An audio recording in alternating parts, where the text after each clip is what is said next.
and bombings, to which Italy was subjected in the course of World War II, caused serious damage also to the country's ancient monuments and artistic heritage. Perhaps the most tragic loss in the context of art history was that of the Ovatari Chapel of Padua's Eremitani Church. With the destruction of this building, the world was deprived of the great cycle of frescoes painted by Andrea Mantegna in 1448, marking the triumphant appearance of the Renaissance in the Veneto region and throughout northern Italy.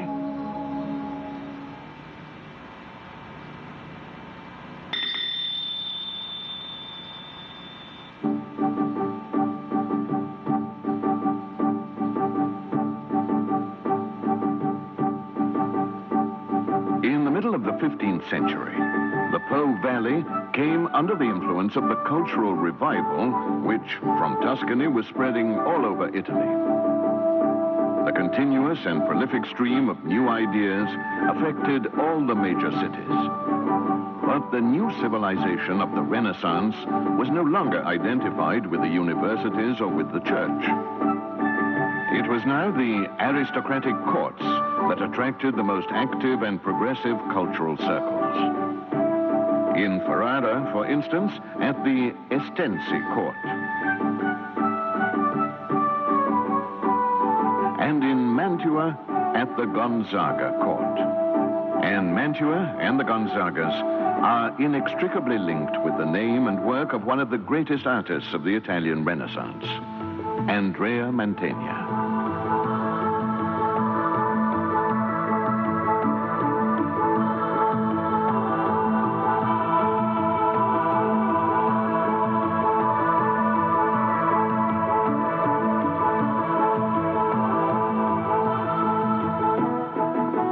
Mantegna grew up in Padua, an intellectual city, proud of its university traditions, where centuries of humanist interests had created a refined and profound rapport with classical antiquity. All this helped to make Padua, in the mid-1400s, a northern outpost of Tuscan culture. Artists like Filippo Lippi, Paolo Uccello, and above all, Donatello had worked there, leaving examples of the new Renaissance civilization which had just begun to blossom in Florence.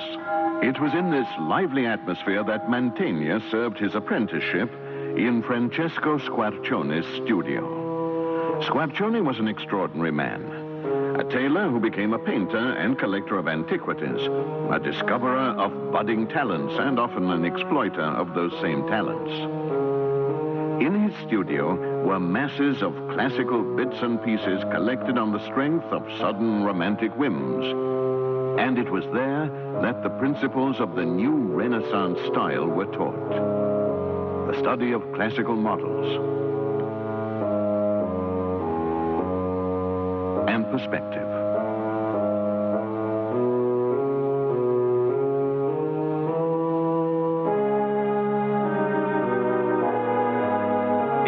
Ovatari Chapel frescoes, which can be seen in these photographs, taken a few days before the bombing, the world of Mantegna was already very much in evidence. It was a world dominated by classical antiquity, or rather, by a nostalgic, imaginary rendering of the reality of those times. Imposing classical architecture rises alongside contemporary buildings.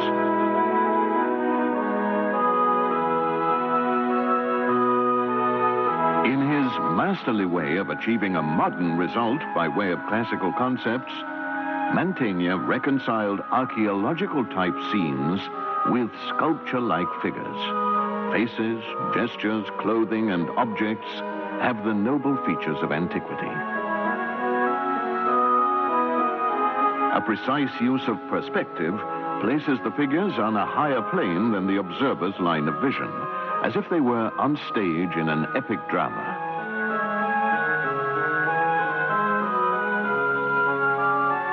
Squarcione himself had occasion to criticize the rigid nature of the figures painted by his former pupil, that smooth, stony quality which was always to be typical of Mantegna's art. Those paintings, said Squarcione, do not resemble living persons. They are like ancient marble statues.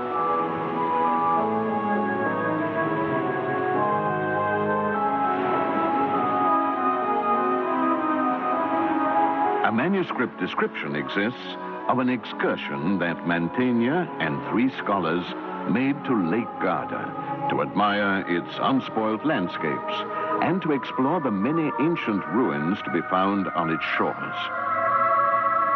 The 4 friends crowned each other with wreaths of myrtle and laurel and called each other by Latin names used in the classical age, reliving the nobility and dignity of the past.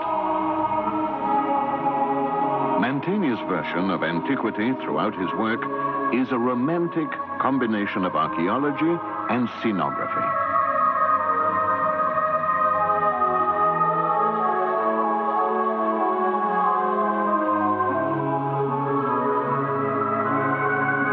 A world where, in a chill light, objects and figures have the hardness of diamonds, steel, stone. Mantegna's heroic figures are made of the same stuff, harder and more compact than diamonds, as the classical remains surrounding them. Shining examples of a former golden age.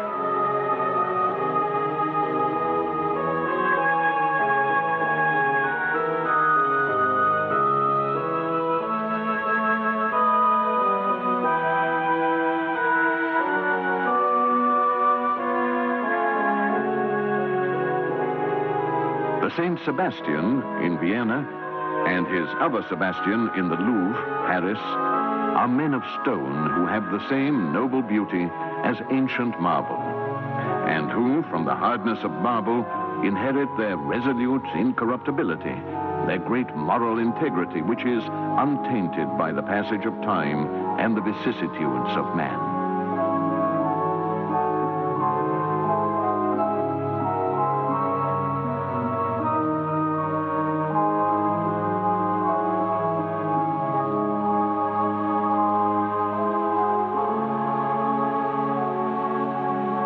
Like a classical bas-relief, his St. George and the presentation in the temple also appear to be made of stone, framed by marble which enhances the stony stillness of the forms, the unalterable dignity of gestures and expressions.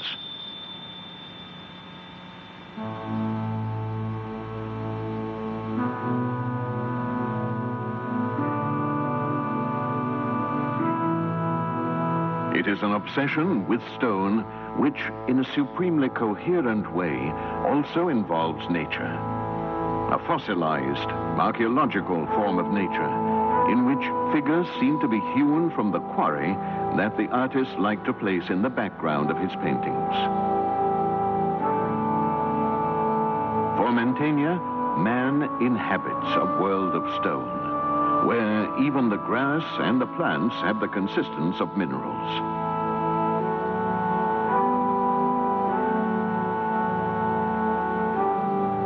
A harsh, rugged world with limestone stratifications which are reminiscent of the rocky crags in the Venetian pre-Alps. Jagged peaks, landslide-prone precipices whose geological structure is the same as the imposing Dolomites.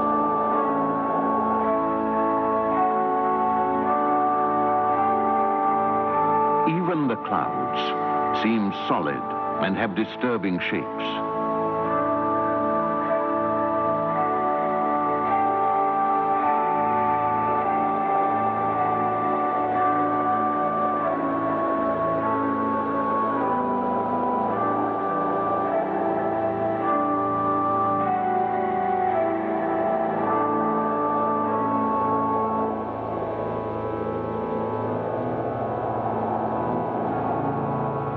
Cities are like carved mountains, monuments of stone and brick with a geological look about them. Citadels and castles look like rocky outcrops of the mountains.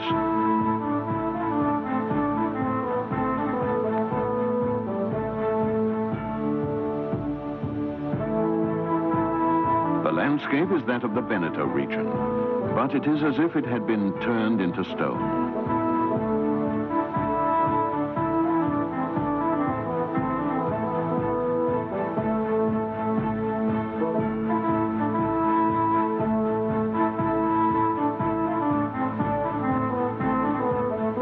In 1456, Mantegna received an important commission from Verona. He was by now a famous painter. Not a simple artisan, but an artist in the new and complex meaning that this figure took on in the Renaissance. Not a mere executant, but an active inventor of stories and subjects. Mantegna had absorbed the Paduans' cult of antiquity. He had traveled, and also because he had married Giovanni Bellini's sister, he knew the Venetian art scene. In Verona, he found in Gregorio Correr, the abbot of the San Zeno monastery, a true humanist patron, an educated, broad-minded man who, for his church's high altar, did not want a Gothic polyptych with a gold background and an ornate frame of pinnacles. He wanted a modern work. The San Zeno altarpiece, one of the great turning points in the history of painting in northern Italy. In the large triptych, Mantegna does away with subdivided space. There is a single comprehensive space, and the scene is not interrupted by the frame's columns. But above all, there is no separation between external space and pictorial space. The carved columns of the frame are the front of the enclosure where the figures are situated. A precise use of perspective unites the composition and sets it in the depth of space.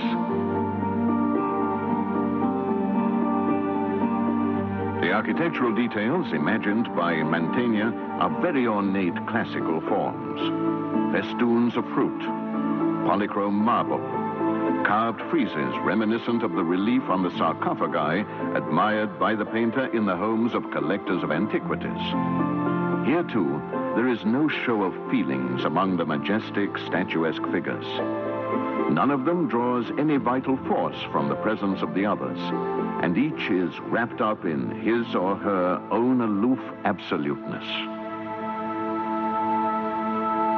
The death of the Virgin. In the background, the city with which the genius and fame of Mantegna are inseparably linked, Mantua.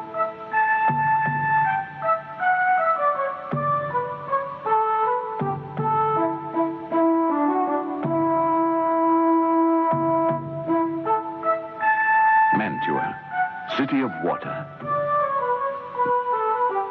Lying on the bank of the river Mincio, which widens here and forms a lake, surrounding the city on three sides and crossing it with a canal.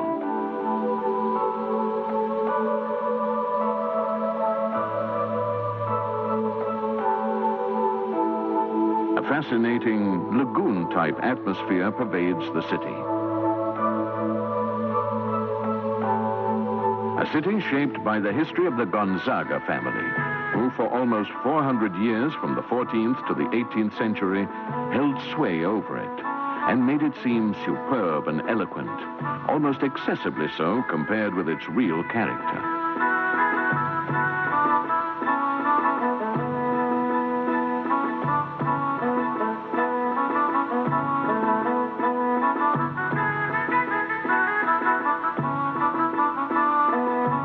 The Palazzo Ducale, the Gonzaga's extravagant palace, was a city in itself.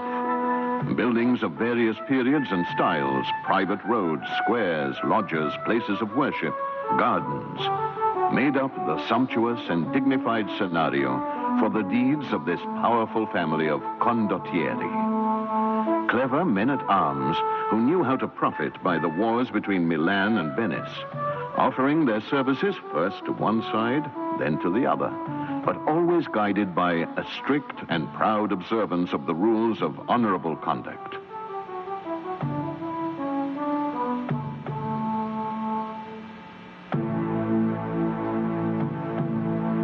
Military virtues are celebrated in the large fresco by Pisanello with the cycle of King Arthur and his knights in the Palazzo Ducale. Because, in fact, the palace was also the center of the very active cultural policy of the Gonzagas. It was the hub of their unbridled passion for art and their refined intellectual curiosity, their fanatical veneration of antiquity, and their mania, albeit very discerning, of collecting anything and everything in vast quantities. In the mid-1400s, thanks to Ludovico Gonzaga, Mantua was on the way to becoming one of the most lively and avant-garde cultural centers in Europe. Leon Battista Alberti, who arrived in Mantua in 1459, designed some of the most important buildings of the Renaissance era. In the same year, after reiterated invitations and pleas on the part of the Gonzagas, Mantegna too settled there and took up the highly respected position of court painter. The cultural environment, with its passion for things classical, was very much to his liking. Except for a few brief periods, Mantegna was never to leave Mantua again. And from now on, his art was to revolve around the Gonzaga family, to whom he was tied by a kind of exclusive contract.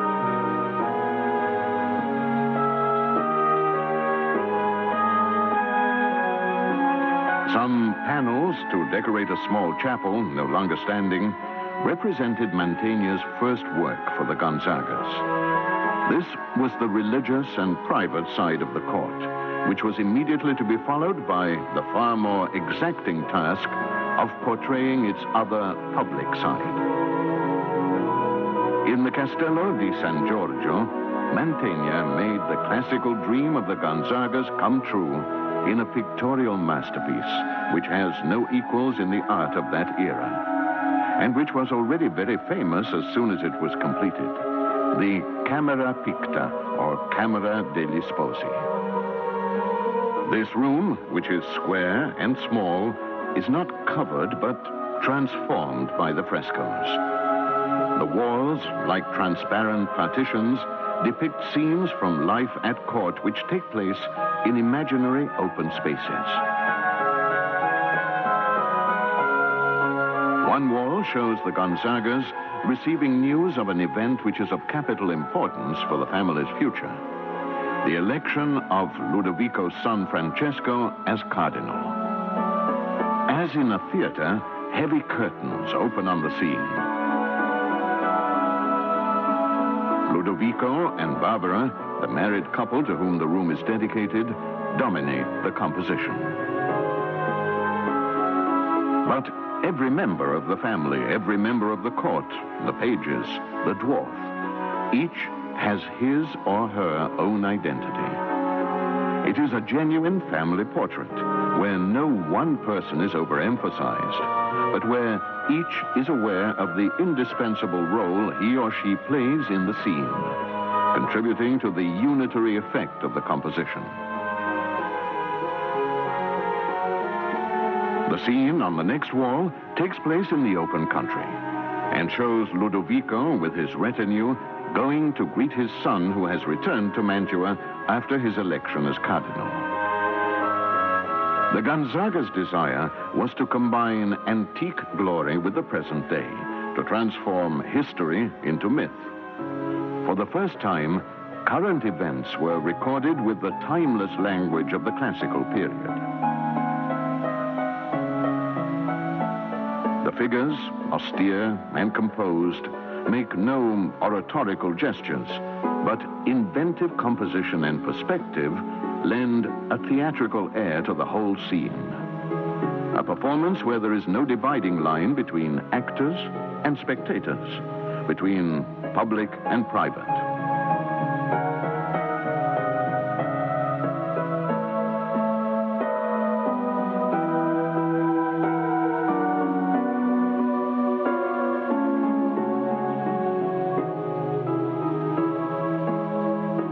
On the ceiling are painted the busts of Roman emperors to lay claim to the Gonzaga family's ideal of a classical ancestry. In the center, as in Rome's Pantheon, is the famous painted oculus, with the bold foreshortening of the balustrade and the figures looking down, and with sky and clouds in the background. A virtuoso performance in terms of perspective and illusionism which will pave the way for infinite variations, from correggio up to the most daring inventions of the Baroque.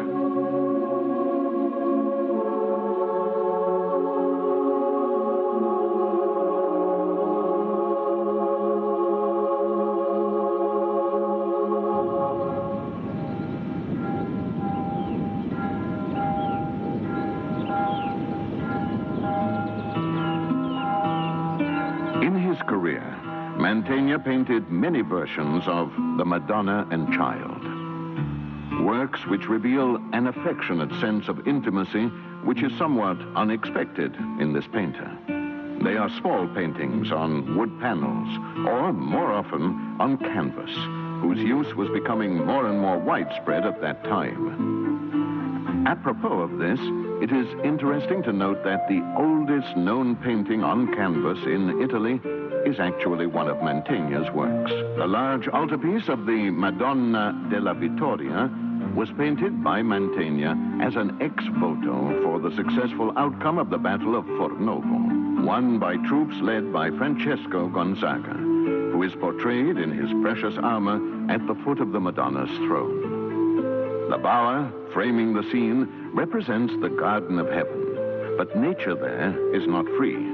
It has been constructed, made to conform to a rigorous architectonic plan. The branch of coral, hanging in the center of the bower, alludes to its powers of protection, especially in battle. But the most spectacular celebration of antiquity and the world of war is the Triumph of Caesar cycle. 9 large canvases on which Mantegna worked for more than 10 years. The continuity of the theme portrayed takes the form of a military procession through the streets of Rome. A long sequence of soldiers, chariots, animals, banners, and spoils of war, ending with the triumphal chariot bearing Julius Caesar. Here, there is no allegorical use of antique vestiges. It is a uniform, heroic reconstruction of Roman times, a vital classicism with all the fullness and splendor, the riches and pomp of antique celebrations. During the period when he was working on the Triumph of Caesar, Mantegna went to Rome, where he spent 2 years painting the frescoes of a chapel in the Belvedere at the Vatican, destroyed in the 18th century. It was Mantegna's first encounter with Rome, the fabulous city featured in so many of his paintings. The impact was certainly unsettling. The decadent plight of the Eternal City was nothing like the civilized classical scenarios conjured up by Mantegna.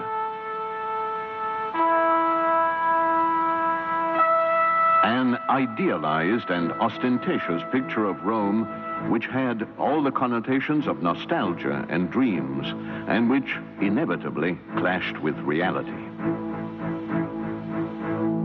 At the end of the 15th century and the start of the 16th, Mantua was Italy's most refined center of art and culture. This was mainly thanks to the wife of Francesco Gonzaga, Isabella d'Este, here in a portrait by Leonardo da Vinci, renowned both for her beauty and for her lively intellect. Isabella was the first woman to want a small room all of her own for her collection of valuable antique and modern objects. For this studiolo, Mantegna painted 2 canvases, mythological fables in a complicated style and with deliberately hidden meanings. Works which, on the whole, are not very Mantegna-like. Advised by scholars and men of letters, Isabella decreed subjects and composition, leaving little room for artistic license. The theme of the pictures is the victory of love sublime over disorder, lust, vice. But the real protagonist is Isabella herself, who commissioned and conceived them, and who is portrayed in the role of the triumphant goddess.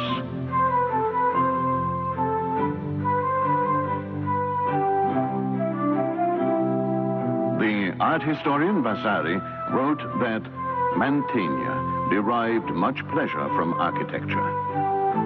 In Mantua, he designed his own house, a perfect blend of geometrical forms and pure volumes, the House of Reason, as it has been called. When Mantegna died in 1506, he was 75, and an artist famed throughout Europe. Requests for his works came from France, Spain, Germany. At his death, there were a few paintings left in his studio. Among these, the Dead Christ, completed many years previously, but which Mantegna was presumably reluctant to part with. The bold perspective and the bare surroundings make the inexorable drama of death almost unreal. A shadowy kind of twilight hangs over the still silence of the scene. It is the last bequest of Mantegna, one of the most intensely serious Renaissance masters. The man who, with sublime energy, as a 17th century author once wrote, ordered painting to return to its antique beauty.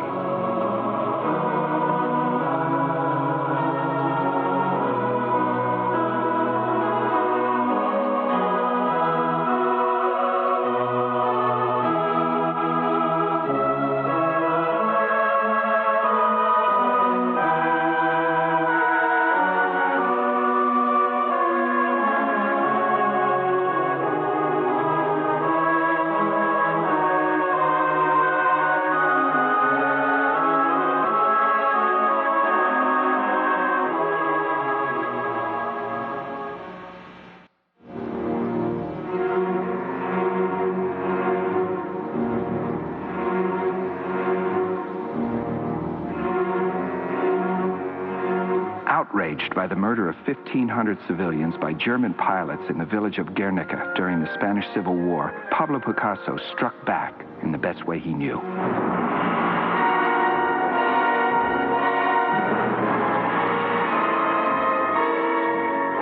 Working feverishly in his Paris studio over a period of 6 weeks, Picasso created his masterpiece of social protest, a 25-foot-long mural entitled Guernica.